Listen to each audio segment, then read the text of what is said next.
I recently worked with a group of great sales managers, and one of the common frustrations expressed by all of them was that when they went to give well-intended feedback, it was often met with the "yeah, but" objection.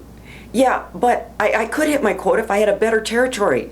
Yeah, but I wouldn't have to discount if we had better pricing. And often when managers hear the "yeah, but" objection, they get triggered and try to overcome the objection, defending and justifying. Sales managers, it's time to apply 2 emotional intelligence skills: impulse control and self-awareness. Manage your impulse to overcome the objection. Raise your self-awareness because that approach isn't working. Instead, when you hear the "yeah, but" objection, simply agree and align with your salesperson to diffuse his or her emotional reaction. Then ask the powerful coaching question: what part of this do you need to own? Because by asking this question, you're actually developing your salesperson's internal locus of control. And research shows that people with a high internal locus of control believe that they can control their own destiny.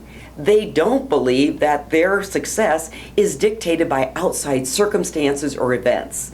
Now, as you probably guessed, salespeople with a low internal locus of control do believe that their success is dictated by outside people, events, or situations, so they often default to victim mentality, blame, excuses, and "yeah, but" objections.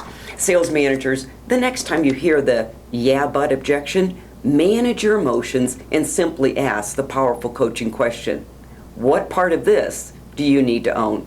I'm Colleen Stanley, President of Sales Leadership. Thanks for joining us today.